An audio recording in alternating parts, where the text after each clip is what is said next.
Si la convention de partenariat avec l'Agence nationale de l'habitat semble pertinente pour venir en aide aux propriétés les plus fragiles, il apparaît qu'elle ne poursuivra pas les mêmes objectifs du plan 3A que la métropole s'apprête à arrêter. Pour rappel, le plan 3A est un dispositif visant à aider les ménages à revenus modestes et moyens de devenir propriétaires d'un appartement neuf dans la métropole. Il s'applique aussi bien au logement collectif qu'au logement individuel groupé, développé dans plusieurs axes métropolitains. Ce plan repose sur deux actions cohérentes. D'une part, la métropole verse une prime de 2 à 4 000 euros à l'acquéreur en fonction de ses revenus, de sa situation familiale et du prix au mètre carré du bien acheté. De l'autre, la collectivité encourage le développement de logements à prix abordable en apportant un label Plan 3A aux opérations qui respectent des prix de vente plafonnés. Enfin, pour accompagner cet effort et cet effet, certaines communes viennent compléter ces aides en versant à leur tour des primes substantielles. Ainsi, à Rieux-la-Pape, notre contribution peut atteindre les 5 000 euros. À Saint-Priest, elle est de 4 000 euros. Le succès de ce programme est assez impressionnant. Seulement 2 mois, 34 primes ont été demandées à Saint-Priest et 77 ont été attribuées à Rieux depuis la création de notre dispositif. Les bénéficiaires sont souvent des personnes seules ou de jeunes couples aux revenus modestes, avec un apport souvent relativement faible.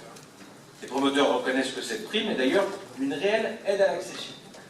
Alors pourquoi mettre fin à un tel programme et laisser les communes assurer seules la poursuite de ce dispositif, quand il est de la responsabilité de la métropole de veiller au maintien d'une certaine mixité sociale sur son territoire?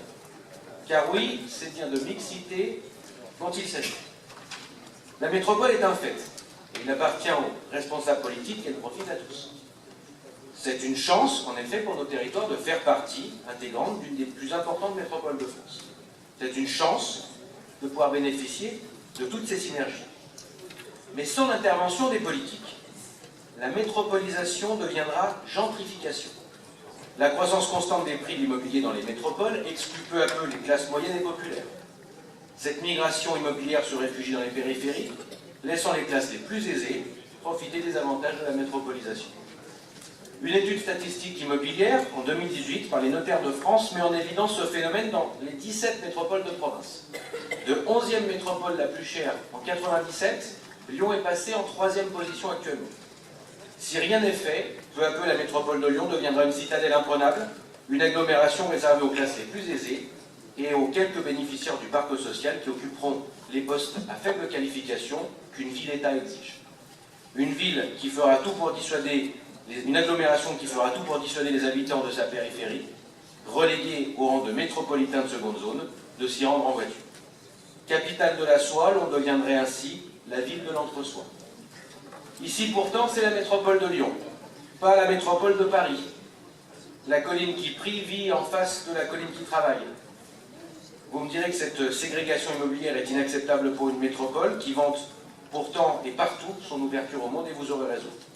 Alors pourquoi se priver du plan 3A sans réelle solution de remplacement? Avec cette suppression, vous refusez l'accès à la propriété et au droit de vivre ensemble dans cette métropole aux populations parfois modestes. Je pense que nous avons tous à cœur de combattre la grande fragmentation territoriale qui morcelle peu à peu notre pays, notre République, et que nous devons, en tant qu'élus, garder une et indivisible. Je vous remercie.